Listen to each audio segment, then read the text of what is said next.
Nice. Yeah, yeah. So basically, yeah, of course. I mean, so much of that comes from the leadership too, right? So once Yeah. you've got this thing, like, do you do like a core pilot kind of a project? Like, okay, we're gonna try it for 6 weeks, and do you have a time frame? Do you typically?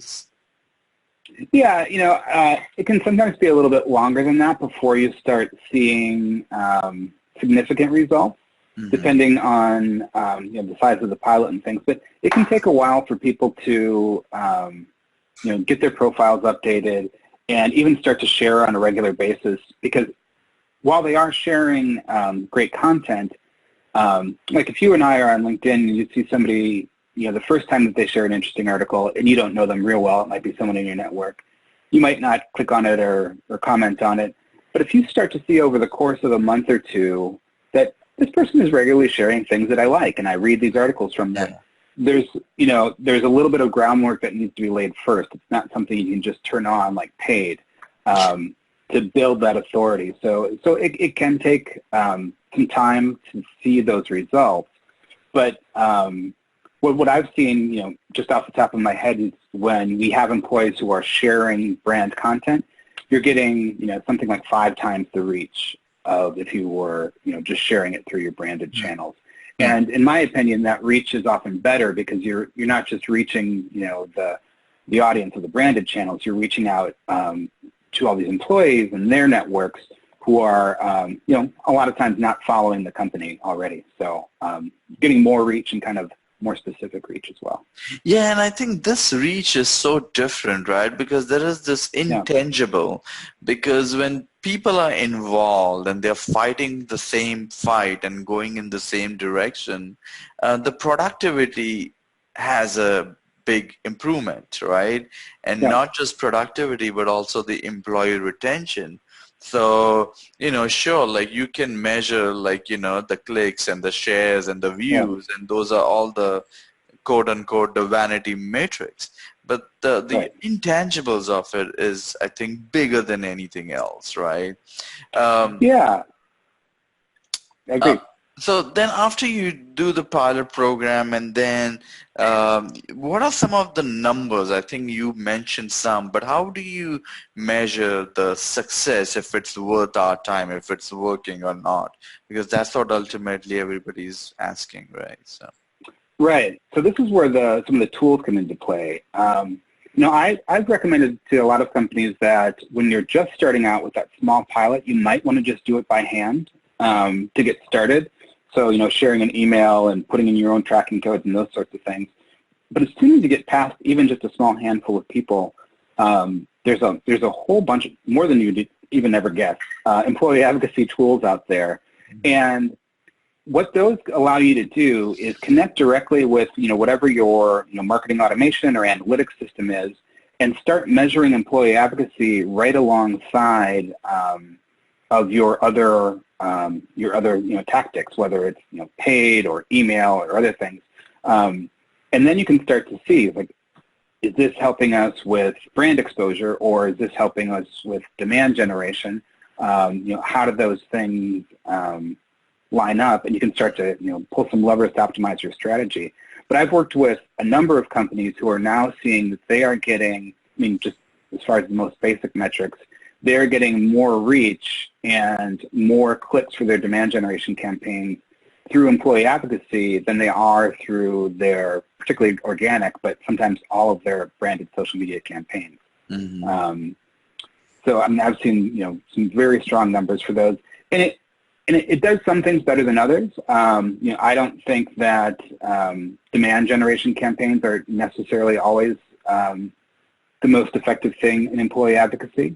But if you're putting out thought leadership, if you're doing prospecting and sales development in where you're building relationships rather than just driving for clicks, that's where I think you see the best results. Nice. Yeah, yeah, totally makes sense. And of course, the intangibles. So when you are building these programs, I think one of the biggest thing is is getting the influencers or the stakeholders in the company who will be working on it. So what are the typical stakeholders that you go after, when you want to start this? Of course, people at the top, the leadership, but then do you take like functional departments like customer success, support, and sales? And Yeah. So, obviously if you have a CMO who is very interested, or a CEO who's very interested in doing this and promoting it, that's excellent. And that's, solves a lot of potential problems that you might have going forward. But I've found that often there are smaller specific teams, whether that is in, in sales is the likeliest place where some of this starts, because there's, a really quickly measurable way to do that. So starting with small, specific sales teams or high-performing sales personnel. So, like, one of the things I've done is when they have like a president's club or something about the top salespeople, go in and work with that specific group, because those are the ones who are often looking for something new and interesting. So that's one kind of easily identified group. The other is I usually work with the communications team, and so when they're trying to either communication or brand or some combination of those, I think is a really good fit for this, because those are places where having that authority and having that trust, there's all kinds of studies that you can read, the Edelman Trust Barometer, about how people trust people more than brands, right? Which you almost don't need to study. That's just obvious. But when you're doing branding or when you're doing communications, I think that those areas lend themselves really well to this sort of employee advocacy work. Nice. So I think this is great. So the first thing you want to do is you start the whole buy-in process with a workshop, and I'm just recapping it here for our audience. Then after that, you start with the pilot program. Then you get your key influencers or the early adopters as part of the program. Then look at your metrics that you mentioned, and then you can make it as an ongoing, continuous kind of initiative. So when you do that, which is your like a business as usual type of initiative, now I think you will need to move from some form of a manual to some tools, right? Any tools that you recommend or you like or have any affinity for? Like there is Gagalamp and tons of dynamic. So dynamic signal, Gagalamp is one. Gagalamp I've worked with extensively. There's some other ones that are more specific for specific industries. Socio Squares is one that I've talked to recently. DrumUp IO is one that is interesting because it has some free versions that allow you to go up and just go in and create kind of an RSS feed for yourself. Which is sort of nice if you just want to try things out. And then some of the bigger tools have it baked in, right? So, whether it's Hootsuite or, Spreadfest has Bamboo and those sorts of things. And then in the social selling, you have LinkedIn Navigator. What I think is important about when you look for a tool, though, is that there's some common things that a lot of the tools do, but like right now, there's some of the tools that are specifically positioning themselves as an internal communications platform. So they do, provide that employee advocacy functionality, but they are really more about internal communication. So if that's what you need, that can be something that is, lean in that way. If you're really looking at social selling, look for something that has that mobile app, because you're going to have salespeople who are, working from their phones most of the time, and maybe they want an app, or maybe they just want to do it from their email. But that's a very different kind of user experience than if you're gearing it towards marketing teams who are probably sitting at a desk, and working from their laptop and have calendars and things that they're kind of working through. So tons of good things out there. I'm actually working on a series right now where I'm doing blog interviews with different employee advocacy solutions providers. So nice. I'll send you a link to that as that moves forward as well. Yeah, and I think we can share this video link to them too. Good.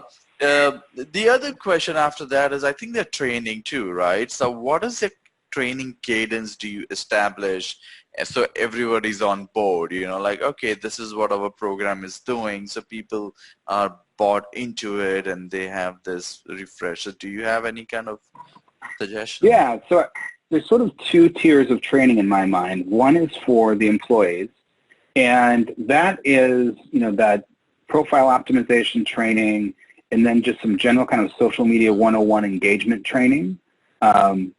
This is how you tag someone in a LinkedIn post, and this is how often you should post something on LinkedIn, or this is how you use Twitter at a conference or an industry trade show. And so a lot of that is, I don't want to say basic social media things, but it's, general kind of personal social media best practices, right? And then you're going to support them with the content.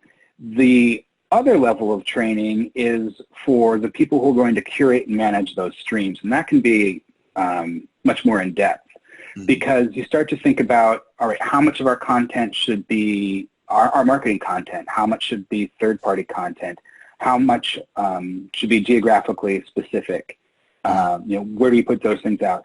So that becomes a little bit more technical and a little bit more in-depth.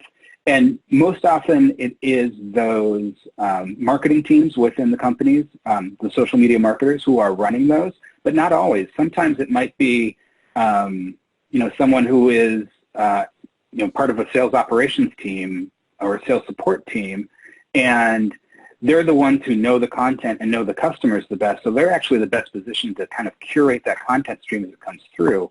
So for people like that, you might have to give them a lot more education about social media and measurement and how you're going to do your analytics and how you're going to optimize.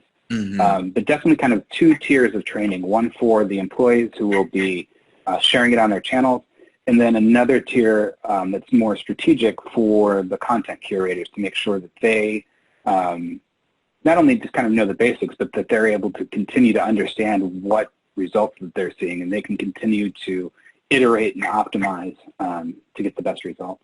Nice. Great. This is great. And before we go, I think that is, let's shift gears a little bit. Where do you see the whole social media in terms of platforms and the paid and organic? And what's your thoughts around that side? Because, we've seen so much stuff happening with Facebook.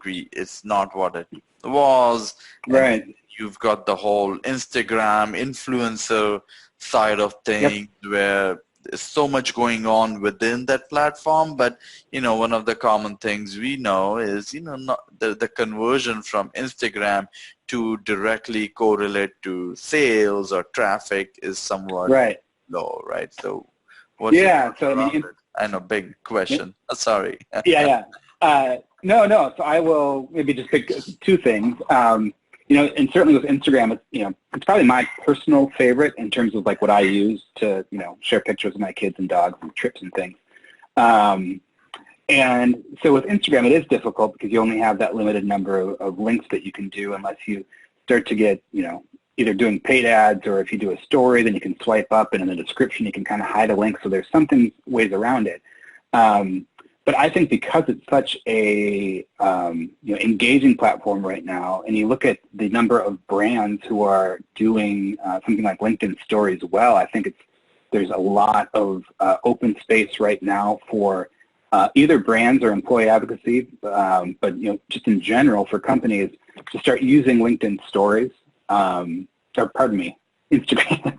I live in the LinkedIn world often. Instagram Stories, to really start telling, better stories. You see some really nice examples of that, but that's a space where I think when you look at, I don't know the numbers off the top of my head, but the number of people who look at Instagram Stories versus the number of people and companies who are creating Instagram Stories, it's sort of like blogging was 10 years ago or podcasting was 3 years ago, that there's this asymmetry where we have a lot of people who are interested in consuming Instagram Stories and not yet a lot of brands that are confident in creating good Instagram Stories. So that is sort of one trend that's probably not a surprise to everyone, but I think is really interesting. And the other, which I think could be applied to Facebook or a lot of other places, is just this general switch in social media from being, so first it was all free and wonderful and kind of amazing, and then everything kind of got into paid largely. And now I think we're, that's still important, but it's a lot more of closed communities. So whether that's, Facebook Messenger or Snapchat kind of started this in some ways, or even just people having their Instagram profile locked down or whatever it might be. We're seeing a lot less of sort of the big public conversations and more of closed and private communities or private conversations. I mean, even just group text messages sometimes are the way that, like, I have a 17-year-old kid, and that's his social media really. And so I think that that's something that companies have to think about, is how are we going to do that? And, there was kind of a big rush for everybody to get a chatbot for a while, and I think that there's a place for those. But leading back to kind of my overall thinking on employee advocacy, I think if you have digitally savvy employees, you're going to be better prepared for this sort of closed one-to-one social media environment, right? If you have employees who are comfortable talking about the brand, or if they're in a closed group of engineers or marketing professionals or whatever it might be, they are still able to understand kind of how this dynamic works, and they know the brand story, and without being overly trying to sell all the time, they're able to talk about it in a way that is helpful to people. So yeah, those are I think the two big things. Yeah. No, that's great. I mean, that's great. I think you're right. I mean, if you get employees to do it, it's an assist to the main sales, but actually they become your SDRs in a way, so yeah. But no, this has been great, Casey. Super wonderful. Thank you for sharing your insights. I had fun, asking you all these questions and sharing mine. So where do our audience reach you if they have any questions? One obvious is LinkedIn, so Casey Hall. But Casey Hall on LinkedIn. My agency is Lumberjack Social, which I don't know if I even mentioned before, which is my own marketing failure there. But lumberjack.social. There you can find some more about my agency, and I have a whole page of resources that includes some templates and things that will help people with employee advocacy or doing social media audits and things. So that resources page can be helpful. Lumberjack Social, LinkedIn, Twitter, Casey Hall on Instagram, all those places. This is great. Thank you so much. And again, once again, nice chatting with you. And thank you. And let's do this again. All right? All right. Thank you very much, Bob. Take care. Bye everyone.